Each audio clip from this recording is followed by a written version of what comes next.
Bienvenidos y bienvenidas a Simulación Clínica a la Vena, donde te inyectaremos una sobredosis de conocimientos y pasión por la simulación clínica.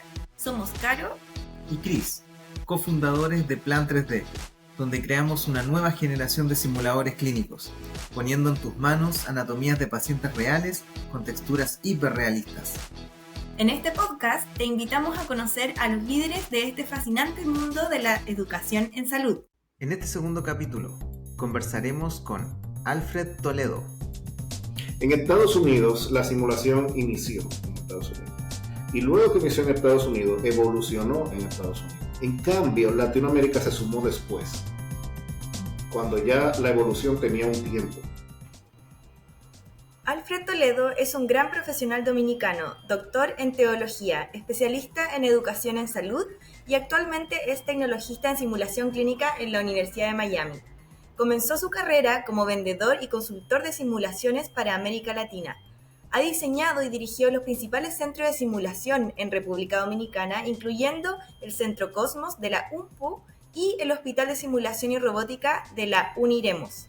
Además, ha trabajado como consultor educativo y técnico de simuladores para importantes instituciones educativas en Latinoamérica. Alfred es reconocido como el primer dominicano en obtener la certificación CHSOS y CHSE, siendo una de las 115 personas a nivel mundial que actualmente portan esta certificación. En este episodio conversaremos cómo Alfred aplica sus conocimientos de teología en la simulación clínica. Normalmente cuando la gente piensa en teología, piensa en una desconexión total con el área de la simulación clínica. Y hasta cierto punto eso sería cierto.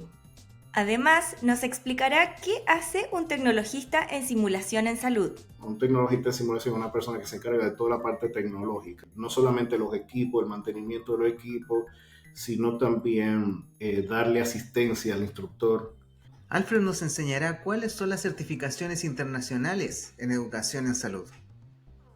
Existe una sociedad que se llama Society for Simulation in Healthcare. La SSH tiene 4 certificaciones.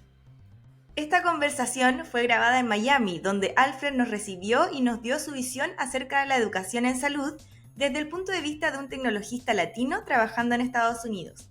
Los dejamos con esta entretenida conversación con Alfred. Nos encontramos ahora en la ciudad de Miami junto a Alfred. Es un honor conocerte y con tremendo currículum. Estamos muy felices de tenerte aquí. Muchas gracias, es un gusto. Sí, muchas gracias Alfred por aceptar nuestra invitación y bueno, un gusto y un orgullo tenerte acá para que nos puedas contar mucho más y un saludo a todos nuestros auditores también. Así que ya vamos a comenzar con este nuevo podcast. Así es. Bueno, Alfred, para comenzar te queríamos preguntar, ¿cómo llegaste al mundo de la simulación clínica? Resulta que antes de entrar en la simulación clínica, yo primero tuve también otro tipo de desarrollo laboral.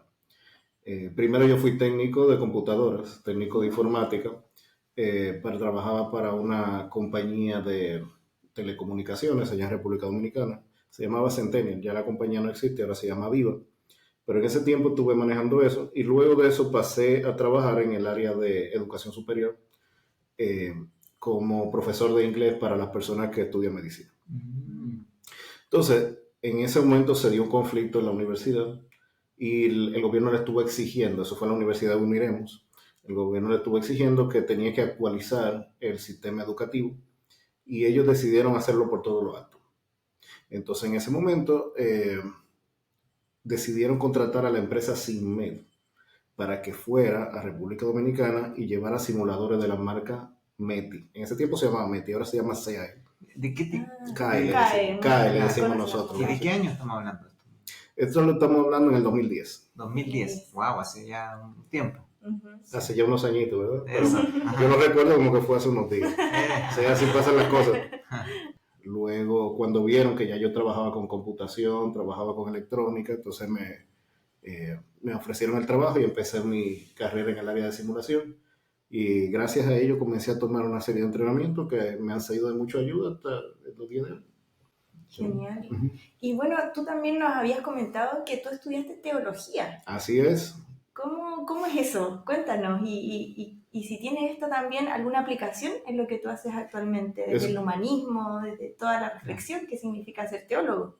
Ciertamente, mira, es una gran pregunta y me alegra que la hayas hecho porque normalmente cuando la gente piensa en teología piensa en una desconexión total con el área de la simulación clínica. Y hasta cierto punto eso sería cierto. Ahora, lo que pasa es que cuando uno estudia la teología, uno no solamente está estudiando, digamos, la Biblia, un libro, uno también está creando varias cosas. Una de ellas es pensamiento crítico. Uno está comenzando a ver las cosas desde un punto de vista más holístico, porque ahora uno está comenzando a entender a la persona. Uno está comenzando a entender la forma en que la persona razona, cómo piensa. Uno comienza a ver en lo que es la educación desde otra perspectiva. Entonces, no, cuando yo me acerco a la simulación, yo no me acerco desde un punto de vista puramente técnico, puramente tecnológico, sino que yo estoy viendo a personas que están aprendiendo, estoy viendo profesores que están enseñando y puedo entender muchas de las luchas que están llevando, tanto porque lo vi muy de cerca como en el área de educación superior, como porque la misma aplicación de la teología me lleva a reflexionar sobre ese tipo de cosas. Entonces, sí, me ha sido un gran aporte. Y la misma técnica que he aplicado para aprender la teología me han servido luego para poder dominar ciertos libros que tienen mucho que ver con áreas médicas y áreas tecnológicas también, y áreas educativas.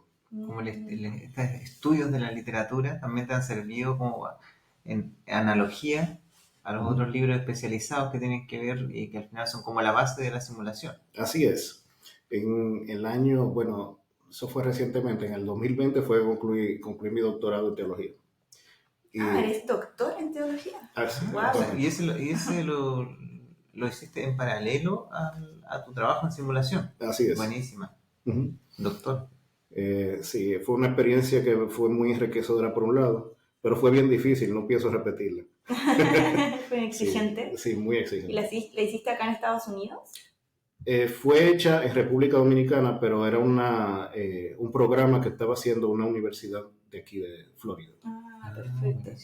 Y después que entraste a trabajar en esta empresa CAE, ¿cómo fue tu viaje por la simulación clínica? ¿Qué otros trabajos tuviste? ¿Cómo te desempeñaste? ¿Y cómo llegaste ahora a ser parte de la Universidad de Miami? Bien, déjame entonces contar un poquito más de mi historia profesional. Eso, por favor. Queremos saber. Sí, yo todavía estoy ahí como uniendo cabos de cómo será este camino, ¿no? Es un camino de la teología, el camino de trabajar acá en una empresa. Nombraste Sinmed, esa era una antigua empresa que estaba en Chile, ¿no? Sí, es entonces, correcto. De Chile, ya, entonces hay muchos países, muchas profesiones, pero al final todo como que desemboca en un lugar genial, que es al final estar en una de las universidades que más alumnos tiene en el mundo, la Miami University. Así que bueno, cuéntanos cómo fue ese camino, más o menos, para que te queremos ahí escuchar, de cómo fue ese... Claro. Para empezar, fíjense, por la teología fue que se me abrió la puerta para trabajar en Uniremos. Porque uno de los requisitos de la universidad es cuando tenía que tener maestría para poder dar clase a los estudiantes. Pero estando allá, como les dije, si me llega y entonces me ofrecen el trabajo. Me dicen, necesitamos a alguien para que sea a cargo de República Dominicana como nuestro corresponsal. Porque la compañía estaba basada en Viña del Mar, en Camino Internacional. Entonces, pero ellos tenían la licencia de distribución de CAE o CAE para varios países de Latinoamérica. Trabajaban directamente con República Dominicana, con Panamá, con Chile, y en ese momento se estaba cuestionando Argentina, pero no llegó a cuajar la idea. Entonces, estando en ese lugar, lo primero que hicieron fue que me trajeron aquí a Florida precisamente, y ahí me comencé a capacitar en el uso de simuladores para, bueno, realmente la idea de la compañía era que yo fuera una especie de instructor para instructores. Ya.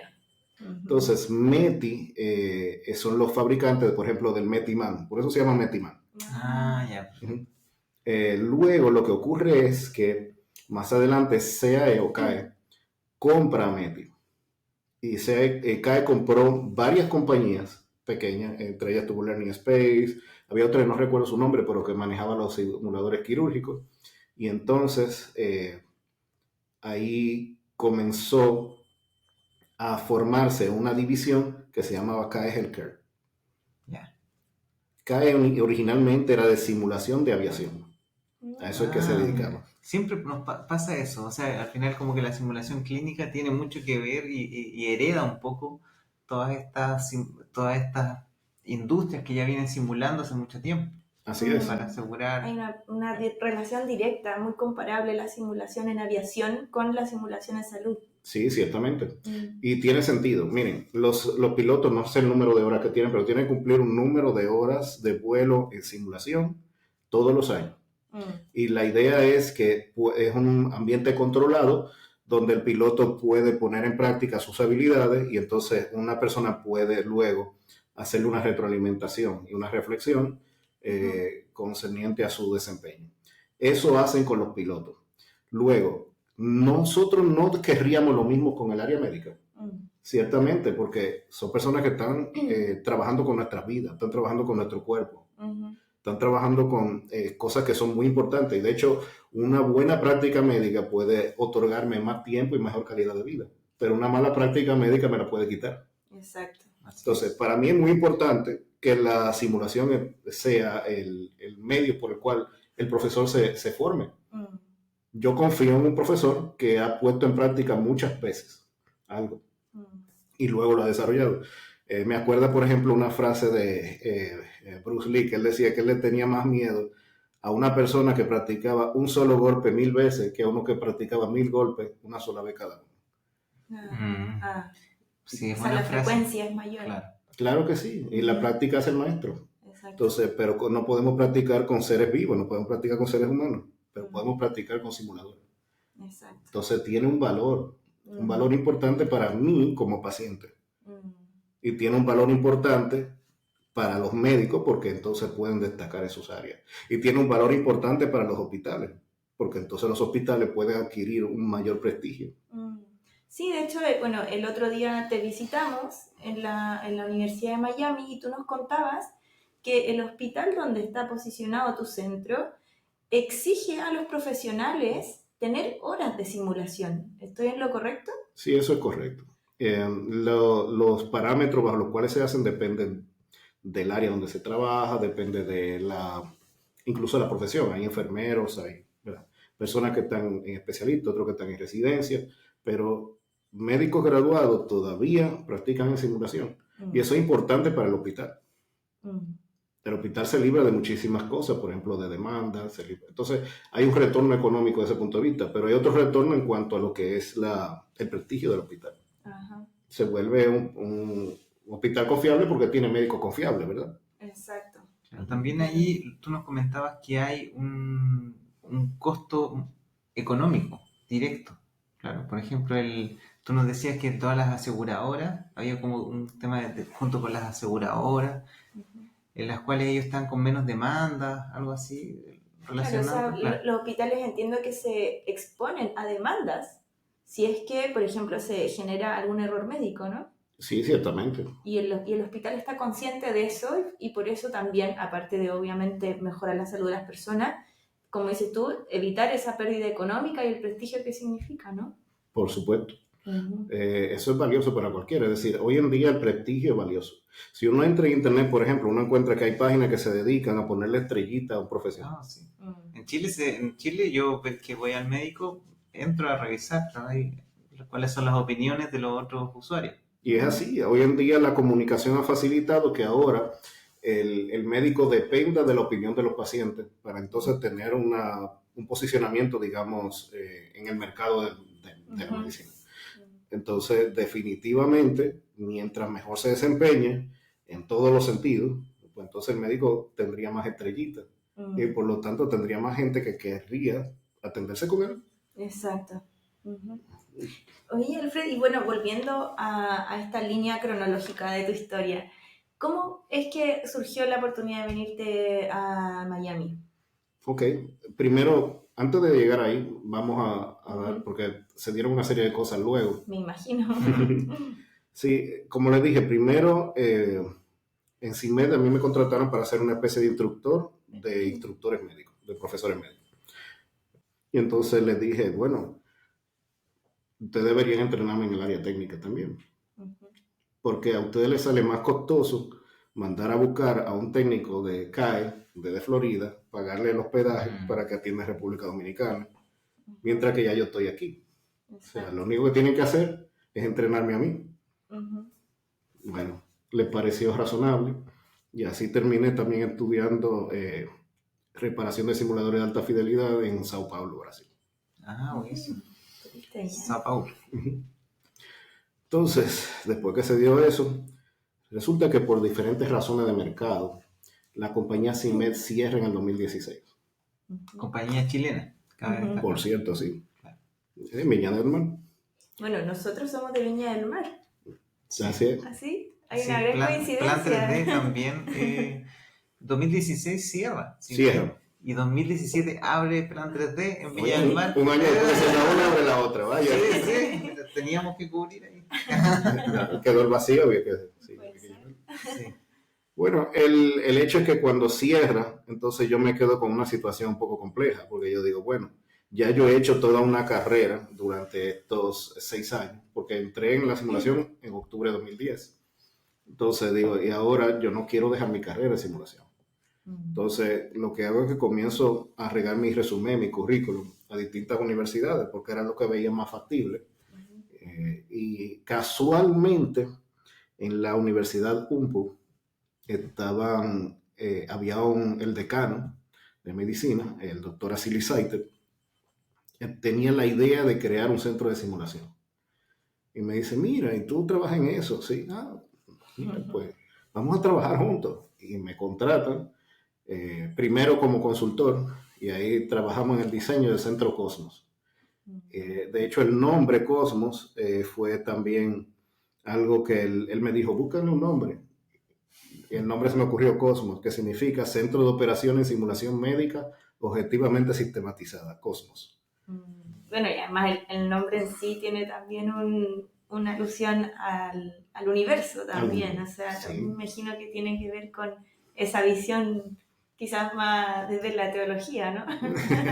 Bueno, en cierto modo sí, porque cosmos es una palabra griega que significa mundo, entorno.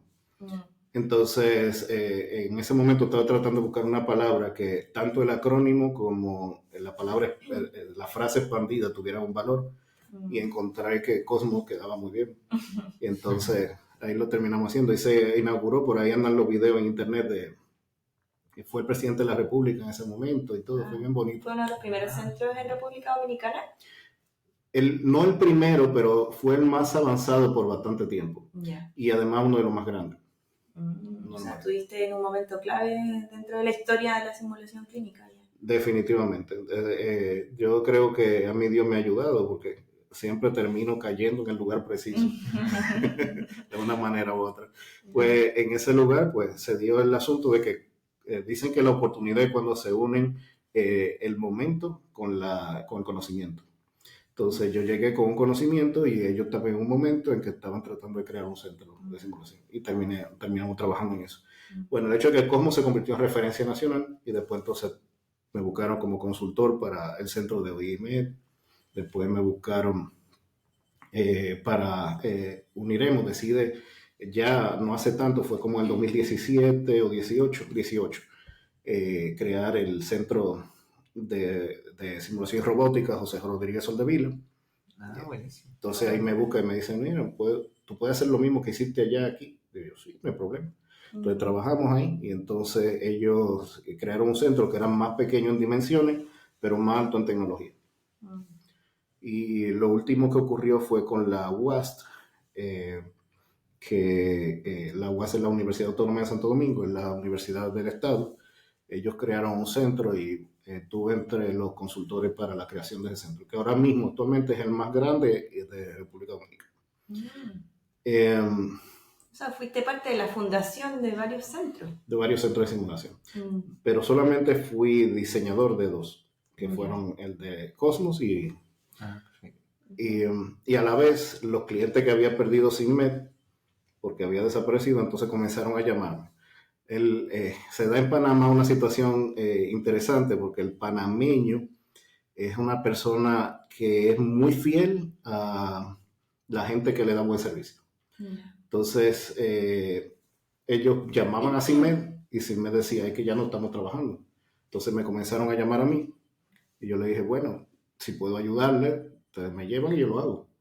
Y entonces tuve la oportunidad de colaborar con Columbus allá en Panamá varias veces durante ese tiempo. Bueno, todo siguió por esa vía. Y aquí vamos a la pregunta que me habías hecho. ¿Cómo llegué aquí? Perdóname el giro, pero es que es necesario para que se entienda cómo... Para nosotros es muy interesante, aparte, además que van apareciendo muchos lugares. Mientras tú lo cuentas, yo me voy haciendo la idea mental de que estabas viajando, de que para allá, que uno cierra, el otro abre, se abrieron un par de nuevos centros de simulación. Y todo parte desde Chile, desde Chile parte. Todo parte desde Chile. Sí, yo estaba pensando que te faltó ser casi ministro de salud de República Dominicana. Eso. Okay, bueno, el asunto es que, como les digo, o sea, no me puedo decir que ha sido un mérito, gran mérito de mi parte, pero sí se ha dado la situación en que he logrado adquirir como un conocimiento y luego termino cayendo en el lugar adecuado. Y bueno, como les digo, Dios me ayuda. Pues lo último que ocurrió fue que se dio una situación un poco interesante porque vino una pandemia. ¿Recuerdan eso? Sí, algo me acuerdo. Sí, Quizá alguno de nuestros oyentes no sabe que hubo una pandemia. Sí, hubo una pandemia en el 2020. Bueno, la situación se puso un poco compleja en varios sentidos y gracias a Dios la mayoría de los centros de simulación se sostuvieron, pero no es tan fácil cuando la simulación demanda mucho la presencialidad. Es decir, ¿cómo practicamos con un simulador? ¿Verdad? Hay que tocarlo, hay que agarrarlo, hay que moverlo, si no estamos ahí presencialmente. Entonces, eso hizo que muchas universidades pasaran a lo que es la virtualidad, como hicieron la mayoría de las instituciones educativas. Pero ¿cómo uno hace simulación virtualmente? Entonces, difícil, ¿no? Era un desafío importante. Hoy en día hay algunas, digamos, herramientas de software que han ido saliendo. Por ejemplo, CAE tiene una versión de software, no recuerdo ahora el nombre, pero funciona muy bien, que es un simulador virtual, que hace todo lo que hace un simulador, excepto que es un software y además puede ponerlo a funcionar a través de una aplicación de videoconferencia, como Zoom, por ejemplo. O sea que está muy bonito, pero en ese momento no existía nada, porque todo cayó de sorpresa. Nadie esperaba que llegara esa pandemia. Entonces, una de las cosas que se nos ocurrió de golpe, bueno, había un compañero mío que se llama Mario Valdés, doctor Mario Valdés. Él es una estrella, ahora se lo digo, sí. Tremendo doctor. Y tremendo, sobre todo, un tremendo instructor, tremendo profesor. ¿De dónde es él? Él es de allá, de República Dominicana. Ya. Pues el doctor Valdés... él por un lado y yo por el otro, era buscando la manera de poder hacer esto virtualmente. Y lo que se nos llegó a ocurrir fue la idea de hacer paciente estandarizado virtual. Paciente estandarizado virtual. Ya. ¿Eso consistiría en? Bueno, uno tiene una conferencia virtualmente, ¿verdad? Vamos a decir, tenemos una aplicación Zoom, vamos a poner, o Google Meet, la que queramos. Entonces la persona se entrevista con digamos, con un paciente estandarizado, un actor. El actor ya tiene un script, básicamente lo mismo que sería con un paciente estandarizado presencial, pero en este caso se hace virtual. Y entonces se está haciendo la checklist y todas las cosas. De esa manera muchas de las materias comenzaron a funcionar y se dieron bastante bien. Yo no digo que fuera la idea de nosotros como tal. A nosotros se nos prendió el bombillo, pero la misma idea se le ocurrió como a varias instituciones a la vez, porque fue como era como lo evidente, había que hacer algo así, y al final terminamos creando esa idea ya en República Dominicana. Bueno, para no cansarles el cuento, en el 2021, a finales, yo decido venir con mi familia de visita. Veníamos haciendo turismo, porque mi esposa tiene un familiar aquí. Y entonces, estando acá, una empresa primero era de tornillos para prótesis. Ya. Estaban buscándome para que les ayudara con el control de calidad. Yo empecé a trabajar con ellos, pero no era algo que me dejaba muy satisfecho. Dejé el trabajo, no duré mucho, pero al poco tiempo me llamaron de la Universidad de Miami y entonces me dijeron, Alfred, nosotros tenemos una vacante. Yo había dicho que me interesaba y entonces primero me habían dicho que no, que ya tenían a alguien, pero después me dijeron, la persona que teníamos ya no va a estar. ¿Puedes ayudarnos con eso? Yo le dije, perfecto. Maravilloso. Y empecé a trabajar en enero. Nuevamente el momento Buenísima. y el conocimiento se reunieron. Correcto. Es decir, yo tenía que saber algo para que me aceptaran, pero se dio la situación en que vine de visita justamente en el tiempo en que yo estaba necesitando a alguien. Y bueno, gracias a Dios también me aceptaron allá. Y aquí seguimos trabajando en la Universidad de Miami. Tremenda historia, Alfred. O sea, Sí. pasaste por muchas instituciones, desde la venta, la parte técnica, la academia, la creación de centros de simulación y ahora como tecnologista en la Universidad de Miami. ¿Qué significa ser tecnologista? Bueno, un tecnologista, todo depende digamos, del entorno en que porque hay tecnologistas de distintos tipos, pero en el caso de simulación, un tecnologista de simulación es una persona que se encarga de toda la parte tecnológica, se encarga de manejar todo lo que es, no solamente los equipos, el mantenimiento de los equipos, sino también darle asistencia al instructor. Entonces, en mi caso, es un poquito más, me salgo un poquito del rol, porque a veces también colaboro con el área de educación, ayudando con lo que son técnicas de debriefing, ayudando con diferentes formas en las cuales se puede hacer evaluar a los profesionales, cosas como esa. Pero mi rol principal es ese, es como todo lo que es tecnología. Digamos, desde reparación, garantías, operación, programación, mantenimiento, asistencia. Eso sería lo que estoy haciendo. Uh-huh. Y, por ejemplo, en un centro de simulación, ¿cuáles crees tú que son los cargos, los roles más importantes?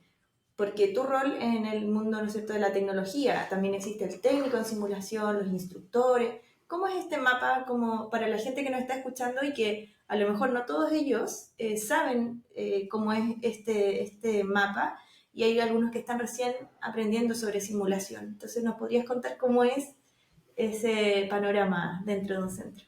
Sí, claro que sí.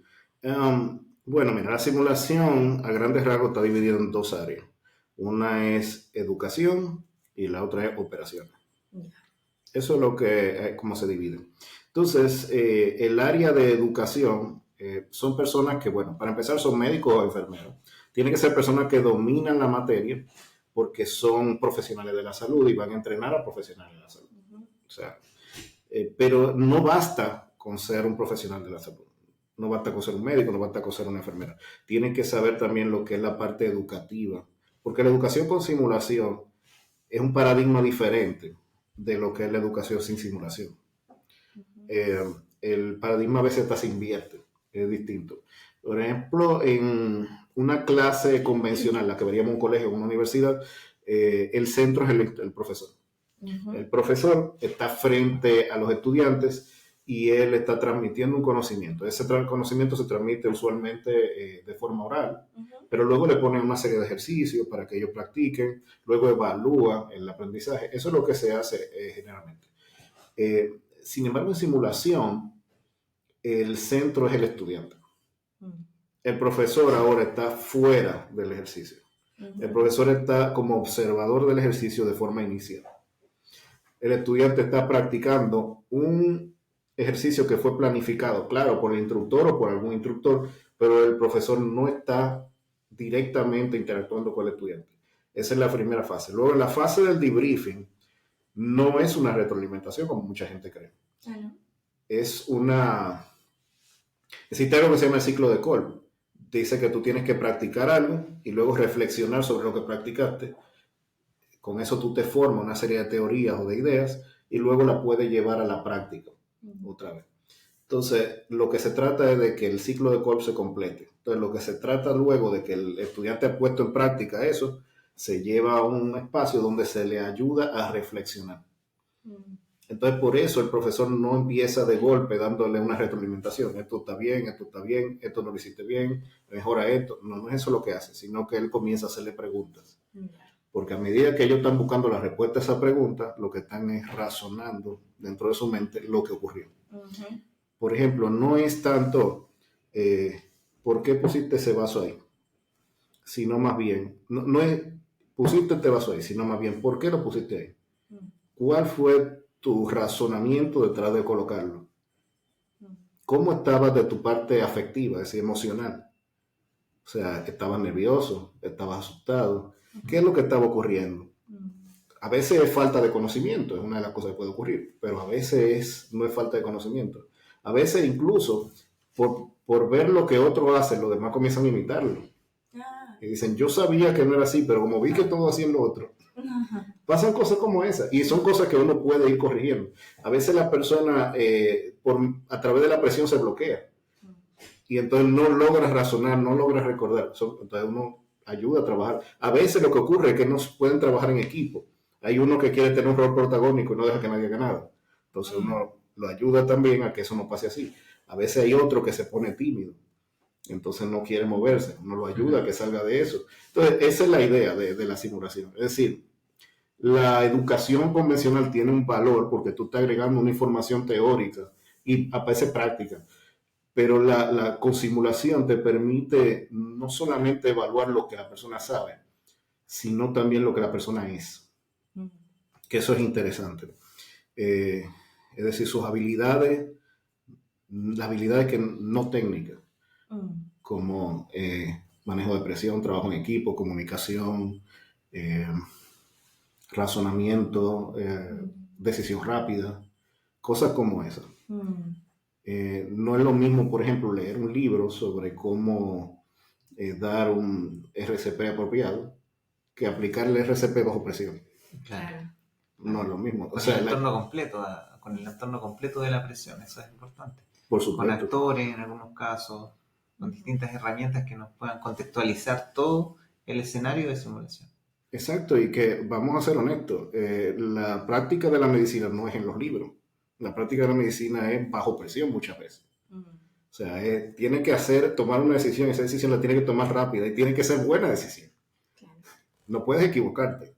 O sea, no es tan sencillo. Y eso es algo que no se entrena en un libro, no es algo que se entrena con una clase, pero la simulación sí lo puede entrenar. ¿Y alguna vez te ha pasado alguna anécdota ahí en la clase con los alumnos? ¿O algún caso que tú digas, mira, esto fue clave haber entendido esto? ¿Algún recuerdo que te haya marcado en este proceso de aprendizaje y de enseñanzas? Mientras yo trabajaba para la Universidad Pedro Enrique Ureña, creo que tengo una buena anécdota, hubo un ejercicio que se hizo gracias al doctor Duque, que fue el decano, todavía es decano ya de la universidad, tremenda persona, muy amigo mío. Bueno, el doctor William Duque, él insistió fuertemente con que hiciéramos un curso con el personal de los distintos hospitales de allá de República Dominicana para capacitación del personal de ellos, en hospitales públicos. Y eso fue un curso que fue auspiciado por la OPS y también por el Servicio Nacional de Salud, el SNS, en Dominicana. Y básicamente el curso fue una combinación entre BLS, ACLS del American Heart, y además de eso se dio trauma, y además se incorporaron algunas cosas adicionales como manejo de cuerpos extraños y algunas cosas más. Entonces ese curso, cuando se realizó, fue un curso que fue bastante demandante para nosotros porque era mucha gente en muy poco tiempo. Tuvimos que hacer una organización que tú sabes, al principio yo decía, ¿cómo? Esto es imposible. yo decía de que incluso el doctor no sabe qué es lo que me está pidiendo. ¿Cómo hacemos esto? Estábamos Mario Valdés y yo debatiendo. De golpe se nos ocurrió una forma con una tablita de Excel para organizar todos estos grupos y al final se pudo hacer y quedó muy bien. Pero lo que me llamó mucho la atención fue que nos mandaron una foto poco después de que el curso terminara. Y esa foto que nos mandaron, había un grupo de 5 personas y un paciente. Y nos dijeron, salvamos la vida de este paciente por la información que recibí. Wow. Eso para mí fue una cosa que yo creo que hasta lloré en ese momento. Porque, o sea, ¿sabe lo significativo que uno hace cuenta que el esfuerzo realmente valió la pena y que por lo menos una vida fue salvada? Eso es algo... Y que podría haber sido un familiar tuyo, nuestro. Claro, Claro. claro. Es interesante pensar que hay muchos casos en los cuales pasa lo contrario. No hubo simulación, por ejemplo, de algún, ya sea un procedimiento, o incluso no solamente simular la técnica, el task trainer como la tarea, sino que simular el escenario, simular cómo uno comunica las cosas también. Y si eso no se ha simulado, muchas veces eso no salva la vida de la persona. O sea, es vital la simulación en ese sentido. 100%. No, y no podemos verificar que algo está bien hecho si no vemos cómo se hizo, si no vemos cómo se está haciendo. O sea, no hay forma. No podemos saber teóricamente el resultado de algo práctico, pero es necesario lo práctico. La simulación provee esa oportunidad. Sin la simulación, ¿qué es lo que queda? Ir a practicar en el hospital con personas vivas. Claro. Así.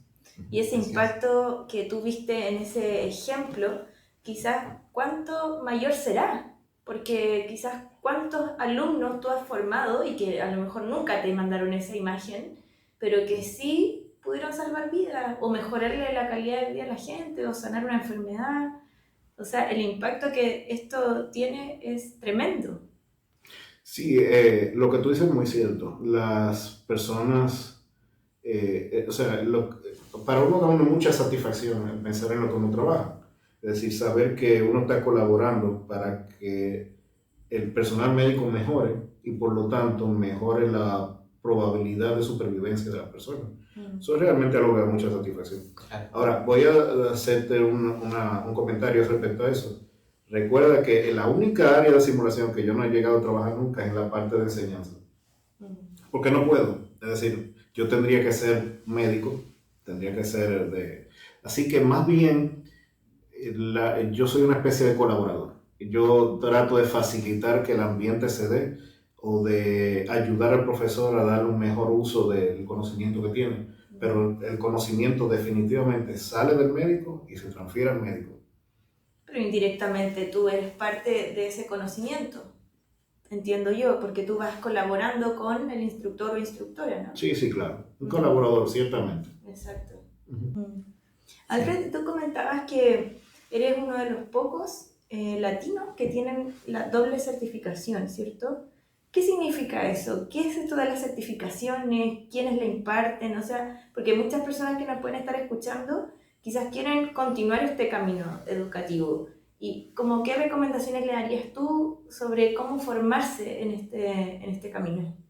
Claro, mira, existe una sociedad que se llama Society for Simulation in Healthcare. La SSH tiene 4 certificaciones. Entonces, hay una certificación que es CHSE o CHC, como ellos la llaman, y esa certificación está orientada al educador. Eso es Certified Healthcare Simulation Educator, así es como se llama. Entonces, esta certificación trata de verificar que la persona tiene el conocimiento para manejar educación con simulación. Entonces, siempre tiene 5 dominios diferentes, pero el énfasis de dominio que tiene la CHC es conocimientos básicos de medicina y conocimiento de educación. Eso es lo más fuerte. Luego, esa fue la primera certificación que yo emitieron y mucha gente se comenzó a sumar. No sé el número exacto, pero entiendo que hay como algunas 700 y tantas personas que tienen eso. O tal vez son más de 1000, no estoy seguro. Luego, hubieron personas que dijeron, bueno, pero ese es uno de los dominios de la simulación, una de las caras de la moneda. La otra cara es operación. Y entonces ahí le dicen, parece que hubo una demanda y decidieron emitir también la CHSOS, CHSOS, que significa Certified Healthcare Simulation Operations Specialist, o especialista en operaciones de simulación médica, simulación en el cuidado de la salud.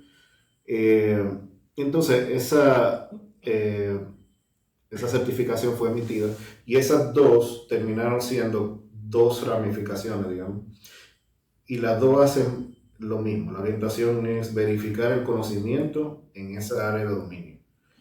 La diferencia es que la CHSOS ahora se enfoca mucho en el área tecnológica sobre todo, pero también en lo que es operaciones con simulación.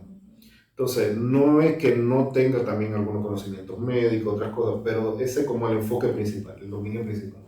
Todo eso está disponible en la página de la SSH. Entonces, yo dije que eran 4 certificaciones. Luego ellos tienen 2 versiones, que son la versión avanzada de cada uno. CHSEA y CHSOSA, que quiere decir Advanced. Y lo mismo, pero a un nivel avanzado. No es diferente, porque las primeras son basadas en el conocimiento, en dominios, pero las segundas son basadas en portafolio. ¿Qué significa? Que la persona tiene que haber demostrado durante su carrera una cantidad de logros, de hitos si se quiere, que tiene que haber alcanzado. Y si no los tiene, entonces no puede recibir esa certificación. No importa el conocimiento. Las primeras 2 sí evalúan el conocimiento. Si una persona es CHC, tiene conocimiento en educación con simulación. Si es CHSOS, conocimiento en operaciones con simulación. Pero el avanzado es para las personas que van más allá del conocimiento y ahora han podido poner en práctica ese conocimiento de forma que, digamos, que avance la simulación a nivel global de sus países. Entonces, hay algunas personas que han tenido las 2 certificaciones. Ahora mismo, según la página de los datos de la SSH, son 115. Y dentro de Latinoamérica tú fuiste pionero. No sé dentro de Latinoamérica, pero en mi país sí, República Dominicana con la CHSOS. Ahora, la CHS sí hay varias personas que la tienen allá en Dominicana. Volviendo un poquito atrás a lo que estábamos conversando recién, bueno, ya que tú conoces el entorno de simulación, por ejemplo, en Chile, conoces el de República Dominicana y conoces también el de Estados Unidos, ¿qué diferencias ves entre ellos? ¿Cuál te parece más interesante? ¿Nos podrías comentar un poco sobre eso? Quizás cuáles son no sé cómo se conforman los equipos, quizás hay mucho que decir al respecto, pero básicamente, ¿por qué son diferentes? ¿Qué se está haciendo en cada uno de esos lugares? ¿Por qué son diferentes? Bueno, miren, esta es mi percepción. Yo diría que más que la simulación en Chile, Dominicana, Panamá, yo pondría la simulación latinoamericana. Porque la realidad es muy similar. Siempre habrá diferencias, es decir, porque son países diferentes y tienen, digamos, idiosincrasias distintas. Pero la realidad latinoamericana es más o menos uniforme. Ahora, luego tenemos la realidad norteamericana. ¿Y qué ocurre? ¿Cuál es la diferencia? Creo que es una diferencia de proceso.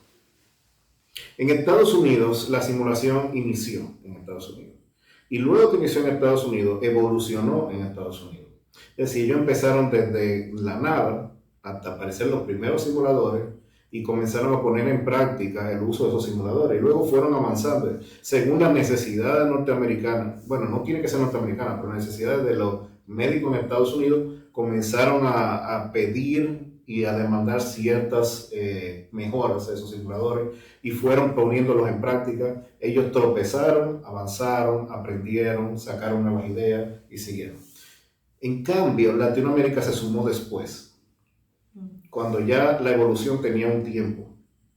Entonces, al sumarse después, ¿qué es lo que ocurrió? Que ellos absorbieron la parte tecnológica y la idea, pero no pudieron evolucionar a la par con el equipo. O sea, el equipo en Estados Unidos evolucionó según la demanda. En Latinoamérica ellos recibieron un equipo que ya había sido desarrollado. Entonces, ¿qué ocurre? Cuando yo he mirado los centros de simulación en Latinoamérica, son muy buenos. O sea, los centros de simulación en Latinoamérica son excelentes. Si nos vamos a la infraestructura y nos vamos a los equipos que se tienen, no puedo decir que hay una queja. Siempre hay uno mejor que otro.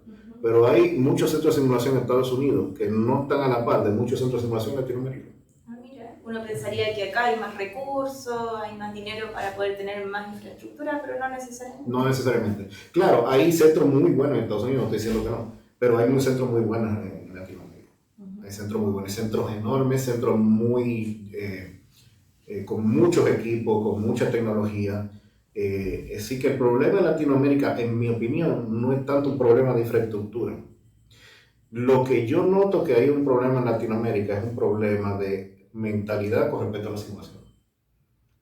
El profesor latinoamericano no evolucionó con la simulación, sino que recibió el equipo de golpe y la idea de golpe, y ahora se le pide adáptate a la nueva tendencia. Entonces, eso es lo que yo he notado. Entonces, es un cambio de paradigma muy fuerte. Y ha habido entonces, entre muchos casos, resistencia. Porque no ha podido evolucionar a la par, sino que básicamente te están diciendo, cámbiate el chip y ponte otro. Y eso no es tan fácil de hacer. Son médicos excelentes los profesores latinoamericanos, que esa es otra cosa.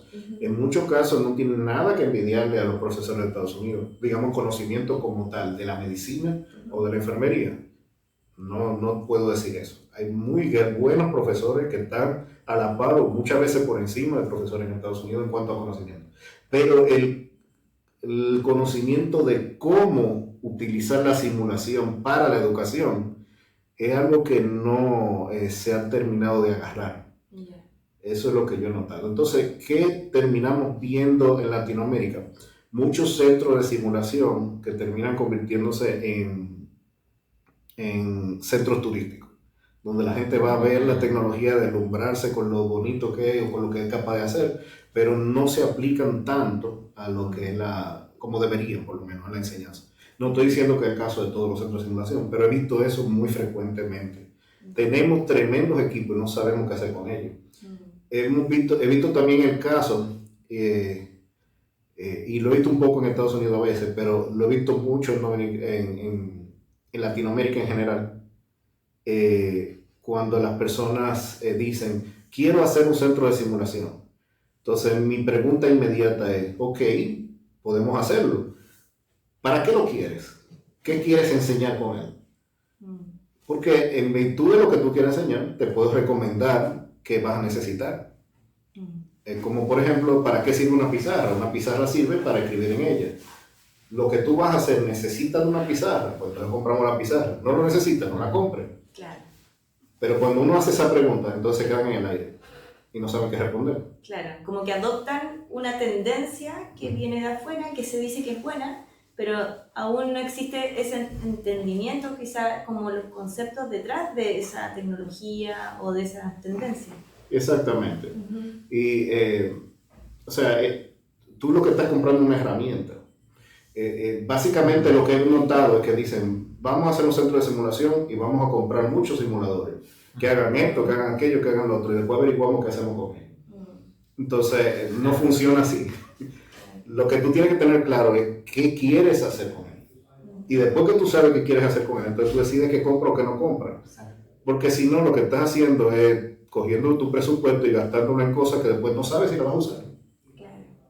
Y lamentablemente eso es otra cosa que ocurre. Terminan comprando y gastando una gran cantidad de dinero en cosas que luego no usan. Y terminan guardadas en una gaveta o siendo solamente exhibida como pieza de museo. Es otra cosa que está ocurriendo. Y es precisamente por eso, porque tiene que haber un cambio en el paradigma. Y luego que se hace ese cambio de paradigma, entonces hay una forma de usar esos equipos, esa tecnología. O sea, tenemos que verlo no como algo que hay que tener, sino como una herramienta que puede ser útil, si sé cómo usarla. Un pincel en mis manos no sirve para nada, yo no sé pintar. Exacto. Pero una persona que sabe pintar puede hacer maravillas con él. Es como comprar herramientas. Por ejemplo, si yo quiero tener una mueblería, pero voy y compro herramientas de todo, quizás. Yo no voy a necesitar una soldadora si voy a trabajar en madera. Por decir algo, claro. Se entiende, sí. Correctamente, muy buen ejemplo. ¿Y cómo se logra salir de eso? ¿Cómo desde Latinoamérica podemos evolucionar con respecto a ese pensamiento. ¿Y tú crees que de aquí a unos años esto se podrá mejorar? ¿Cambiará? Esto se puede arreglar. Ujú. Sí, no es tampoco que sea algo tan difícil. Lo que tiene que haber es una disposición y tiene que haber una acción en base a eso. Eh, ¿Qué yo diría? Lo que debe de hacer es comenzar a trabajarse la enseñanza con simulación. Digamos, el método de enseñanza con simulación. Tiene que trabajarse el currículo también, pensando en cómo puedo mejorar este currículum usando simulación. Tiene que cambiarse esa forma de pensar. No es el tener la simulación, sino es qué quiero hacer con ella. Pero para saber qué quiero hacer con ella, primero tengo que entenderla. Entonces, lo ideal sería que el profesional, y me refiero no al profesional médico per se, sino al instructor médico, debería de tratar de aprender a utilizar esta nueva, no tecnología, no herramienta, sino esta nueva forma de enseñar. Eso es lo que yo creo. Lo que la gente necesita es aprender educación con simulación. Luego de eso, las cosas van a comenzar a cambiar, porque ya la gente va a estar clara de qué quiere, qué necesita, cómo lo puede usar. Y si tiene algo, puede decir, si ya está el equipo, puede decir, esto lo podemos usar para dar tal clase, porque ya conoce qué puede hacerse con él. Exacto. Ya tiene una visión más clara. Exacto. ¿Y cuál es tu visión hacia el futuro? ¿Qué es lo que piensas que va a ocurrir con estos centros de simulación? Tú estás acá en Estados Unidos, me imagino que van un poco más avanzados quizás, o no, con Latinoamérica, pero ¿qué crees que va a pasar más adelante con nuevas tecnologías? Bueno, está integrándose muy fuertemente la inteligencia artificial. Tú además eres muy hábil con tus manos, nos contabas que haces, ¿no es cierto?, aparatos, simuladores, entiendo que los arreglas, entonces, ¿qué visión tienes con respecto a las nuevas tecnologías que se van a incorporar? Porque ya se están incorporando. En primer lugar, es muy difícil leer el futuro, no se lee la baraja ni la bola mágica, pero podemos comenzar a tirar algunas hipótesis de dónde van las cosas. Mira, una cosa que he estado observando es que ha habido una tendencia en dos áreas principales, en las cuales va tendiendo, ¿verdad? La primera cosa que veo es que hay una tendencia a la simplificación. Hubo un momento, cuando se crearon estos simuladores inicialmente, estoy hablando de alta fidelidad, los pacientes, simuladores de pacientes, hubo un momento en que la gente lo vio como muy interesante. Ahí salieron simuladores que hoy en día ya no están en el mercado, pero en el momento eran de una gran tecnología. Y la gente comenzó a pedir más. Decían, esto está muy bueno, pero me gustaría que tuviera también esto. Y la compañía comenzaba a incorporarlo. Y después, esto está muy bien, pero creo que podría mejorarse si hacemos esto. Y comenzaron a incorporarlo. Hay me acuerdo de un equipo que es bastante interesante, no voy a mencionar la compañía, pero se vio bien interesante lo que ocurrió con él, que fue que la gente comenzó a crearle módulos, ponerle módulos de hardware encima, Pero bueno, llegó un momento en que ya no tenían espacio en el pecho, de tantas cosas que le había puesto al equipo, porque cada vez que alguien pedía algo, volvía y se lo agregaban, y volvía y se lo agregaban, volvía y se lo agregaban. Llegó un momento en que tuvieron que hacer una versión nueva y quitar todo y reestructurar todo de nuevo para crear algo diferente, porque así no se podía seguir. Entonces, pero ese equipo siempre como que me llamó la atención, me hizo gracia de cómo ellos fueron poniendo módulo tras módulo, según el cliente le pedía. Sin embargo, ahora estoy viendo algo diferente. Estoy viendo simuladores que son más modulares. Es decir, yo quiero un simulador que tenga esto. ¿Por qué? Porque ¿de qué me sirve, por ejemplo, un simulador que tiene 400 opciones diferentes cuando yo nada más uso 10? Claro. Y una vez más, estamos al mismo punto. ¿Qué voy a hacer con él? ¿Voy a invertir en algo bestialmente caro y súper poderoso cuando no lo necesito? No, el asunto no es tener por tener, es tener como un fin. Exacto. Entonces, la gente comienza a decir, esto me parece como qué es lo que necesito. Este se adapta a lo que yo necesito. Y terminan ahora comprando menos. Y tiene sentido, porque ¿para qué quiero yo desperdiciar mi presupuesto? Exacto. El presupuesto es valioso. Y el tiempo de aprender a usar una herramienta nueva, las miles de opciones que te puede ofrecer. ¿No? Y tú no lo vas a usar. Además, te voy a decir honestamente, en los equipos de alta fidelidad que tienen muchas opciones, la mayoría de las opciones la gente no las sabe usar. ¿Por qué? ¿Para qué? Porque ¿para qué? Entonces, terminan usando 10, 15 opciones diferentes, algo, no sé, por poner un número, no son tantas, pero el equipo tiene tantas que tú no vas a usar que... Entonces, creo que es una tendencia a la simplificación. Esa es la primera cosa que veo. La otra tendencia que veo es a la incorporación de la inteligencia artificial. Sobre todo en los equipos de software y de... O sea, es una contradicción. En los software y en los entornos virtuales. Estoy viendo esa incorporación. Porque, fíjense, cuando uno trabaja con simulación, yo podría dividir la cosa entre un paciente estandarizado y un simulador de paciente, digamos, el electrónico y los entrenadores de tarea. Ok. Pero ¿qué pasa? El paciente estandarizado te ofrece algo que no te ofrece ningún otro tipo de simulador, y es la interacción. Claro. Claro, responde frente a ciertos estímulos y puede ir variando las reacciones, ¿no? Sí, tú tienes una persona. Exacto. 100%. Entonces, estás frente a esa persona te va a decir qué siente, te va a decir qué quiere, se va a enojar contigo. Todo eso tú lo vas a ver, o sea, tú estás interactuando. Entonces, el paciente estandarizado es sumamente valioso cuando tú quieres trabajar con eso, en interacción con el paciente. Sumamente valioso. Ahora, el simulador me da ventaja, digamos, el simulador del paciente, el mecánico o electrónico, me da ventaja en el sentido de que yo puedo hacer intervenciones en él que no puedo hacer con un paciente estandarizado, y él puede ofrecerme una retroalimentación que el paciente estandarizado no me puede dar, como por ejemplo sonidos, ruidos cardíacos, ruidos respiratorios, cambio de pupilares. Eso es algo que ocurre. Han habido algunos esfuerzos de alguna compañía para dar un poquito de eso al paciente estandarizado, pero lo importante es que tenemos que ver eso. ¿Qué ofrece ahora la inteligencia artificial? Ofrece interacción, pero además agrega masividad. La inteligencia artificial, tú puedes conversar con ella y hasta cierto punto se comporta como una persona real y puedes tener una interacción con ella. Si yo tengo ahora 200 estudiantes, ¿qué hago? Busco, no sé, 80 pacientes estandarizados para poder dedicarle un tiempo a cada uno.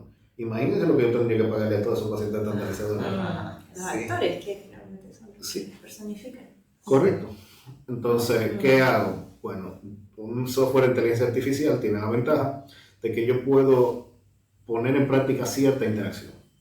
Entonces, yo he visto que está incorporando eso tanto en forma de texto como en voz, sobre todo lo que son en los ambientes virtuales.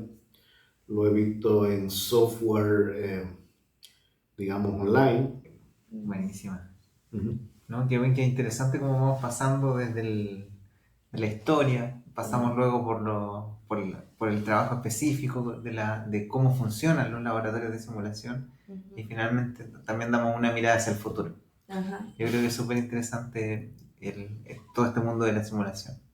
Sí. Y más allá del experto en simulación, que eres tú, a ti como persona, ¿qué te gusta hacer? ¿Cuáles son tus hobbies? Más o menos para conocer un poco qué es lo que te gusta. ¿Cuál es lo que, por ejemplo, qué nos recomendarías, por ejemplo, para alguien, algún estudiante también que quiera, por ejemplo, leer algún libro? Y por un lado de eso, ¿cuáles son tus hobbies, tus gustos personales? ¿Y qué nos recomendaría a todos los estudiantes que están comenzando y que quieren conocer más la simulación? Bueno, no sé cómo relacionarlo con la simulación. Supongo que todo lo que uno aprende de alguna forma te influye. Pero no, si me preguntan mi hobby principal ahora mismo es tocar guitarra. Sí, buenísima. Sí. Antes de ser teólogo, yo era un músico de rock. ¿Sí? Sí. ¿Tenías banda, todo eso? Sí, sí, sí. Ah, buenísimo. Yo también tenía una banda. Ah, sí. Sí, tenía también, y también tocaba guitarra. Ah, mira qué bien. Sí. Tenemos que tocar un día. Eso, sí, sabía. ¿Y sigues con ese hobby? Sí, sigo con ese hobby. Ah, genial, genial. Uh-huh. Bueno, te pregunto porque nuestros entrevistados casi siempre tienen algún hobby muy, muy interesante que también les ayuda un poco a ser parte de todo este entorno de la simulación, porque como que les limpia, no sé, son como... Porque la simulación en sí es algo muy noble en general. Uh-huh. Y como que en general las personas con las que conversamos tienen como un equilibrio espiritual distinto. Y muchas veces nos hemos dado cuenta que ese equilibrio también viene porque tienen una vida, no sé, y algunos hacen deporte, otros tocan instrumentos, son como un escape también en el cual se relajan, en el cual tienen como ese tiempo de reflexión que posteriormente les permite. Si yo tuviera tiempo, yo estuviera haciendo power yoga, estuviera practicando artes marciales. Ya no tengo tiempo, ya no hago eso. Desde que vine aquí no he tenido tiempo. Pierdo mucho tiempo viajando de un sitio a otro. Déjame ver. Ahora mismo creo que lo que más tiempo le estoy dedicando es a la lectura, sobre todo de textos de filosofía. ¿Cómo qué libros? Bueno, déjame ver. Recientemente estuve leyendo John Stuart Mill sobre la libertad. También Martha Nussbaum. Ahí estuve leyendo fue libertad como capacidades, porque me he enfocado un poquito en ese tema sobre la libertad. He estado leyendo un poquito de ciencia política, El Príncipe, por ejemplo, Fouché. Bastante. Sí, yo ahora mismo mira qué ocurre, para que vean cuál es mi vida. Yo me levanto por la mañana a las 5:30 de la mañana. Entonces me baño, me cambio, a veces desayuno, a veces no. Tomo mi auto y manejo por 1 hora hasta la estación del tren. Entonces cuando llego a la estación del tren, ahí tomo el tren y llego hasta acá a la universidad y hago lo mismo de vuelta. En el tren tardo como media hora. Entonces después estuve yo pensando, pero vamos a ver, este tiempo yo lo puedo aprovechar de alguna manera. Sí. Entonces, cuando voy manejando, lo que hago es que estoy o escuchando música que me interesa, o escuchando alguna conferencia, o oyendo sobre noticias. Y cuando voy en el tren estoy leyendo. Y eso me garantiza que yo estoy leyendo 1 hora diaria. Wow. Entonces... Es un tremendo hábito. Sí, yo digo, estoy aquí en el tren, déjame aprovecharlo en algo. Entonces, desde los últimos meses, por ejemplo, me he leído ya 6 libros. Y ahora acabo de terminar uno, precisamente. ¿Y cómo es el transcurso de tu día luego ya de que sales de ese tren? ¿Comienza intensamente?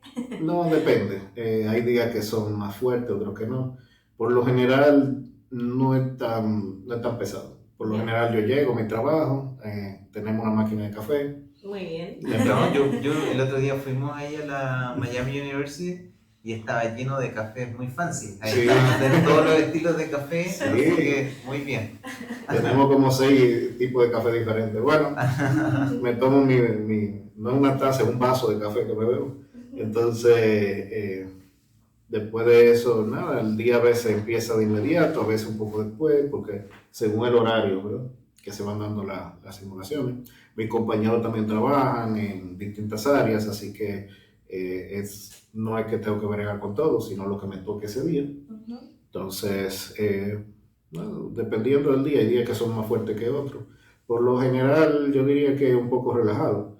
Eso me permite también, no sé, estudiar un poco, escribir, hacer distintas cosas que también me interesan cuando estoy en break, de alguna manera. Qué maravilloso, suena súper bien. Sí, y en Miami. Y en Miami. En la tarde te vas a la playa, Sí. ¿no? No, eso no pasa. En Miami. Sí, qué genial. Bueno, ya estamos llegando al final de nuestro podcast, que nuestro podcast se llama Simulación Clínica a la Vena. Entonces, como experto en simulación clínica, si tuvieras que inyectar una dosis de algo a todos nuestros auditores, ¿qué le inyectarías? ¿O qué mensaje le darías, en otras palabras? Cuando yo empecé a trabajar con SIGMED, mi jefa se llama Joyce Koteski. Ella me dijo algo. Eso yo, siendo novato en todo esto, no sabía nada de simulación. Estaba empezando a aprender y ella me dijo algo. Lo que a mí me gusta de lo que hacemos es que estamos colaborando con con salvar vidas, con mejorar la vida de las personas. Cuando ella me dijo eso fue lo que hizo que para mí la simulación tuviera valor. Y en adelante comencé a verlo de forma diferente. Al principio yo lo veía como un trabajo más, pero después que supe eso, me di cuenta de que uno está haciendo un impacto en el mundo y que uno está cambiando vida y mejorando la vida de la gente en todos los sentidos, empezando por el estudiante de medicina, siguiendo por el médico, por el instructor, pero sobre todo por el paciente. Y cuando vi eso, entonces comencé a darle valor a esto. Si yo quiero darle un mensaje a las personas que están ahora mismo trabajando dentro con simulación, le puedo decir esto: señores, el trabajo que estamos haciendo es un trabajo valioso. Estamos cambiando el mundo. No nos estamos dando cuenta, pero mucha gente va a tener una mejor vida debido al trabajo que estamos haciendo. No lo subvaloremos. Lo que hacemos es importante. Buenísimo. Tremendo mensaje. Sí, emotivo. Bueno, ha estado... Creo que ya no deberíamos decir nada. Solo agradecerte por la generosidad que has tenido de recibirnos, de acceder a esta entrevista. Y esperamos seguir conectados. Esperamos también que nuestros auditores puedan contar contigo. Creo que eres una persona muy accesible. Y si se quieren conectar contigo, ¿cómo te pueden encontrar? Sí, me pueden buscar, yo estoy en LinkedIn, me pueden buscar alfredtoledo.com en internet y me pueden encontrar por ahí. Ahí va a estar mi correo electrónico, ahí está incluso mi celular, cualquier cosa me pueden hablar, WhatsApp, como les parezca, estamos a su disposición. Muchas gracias. Muchas gracias. Yo también quería destacar que Alfred ha sido muy amable con nosotros en estos días en Miami. Sí, nos apoyó, tuvimos primero una llamada con él, después patudamente, como se dice en Chile, le dijimos, podemos ir a la Universidad de Miami, y él organizó con excelente voluntad, con un corazón de oro, para que nosotros pudiéramos visitar y mostrar nuestros productos ahí. Así que eternamente agradecidos, Alfred. Más encima, hoy también nos acompañó en este podcast. No, para mí ha sido un placer, al contrario, gracias por traerme acá. Ha sido muy divertido hablar con ustedes y gracias por esta oportunidad. Gracias. Gracias. Chao.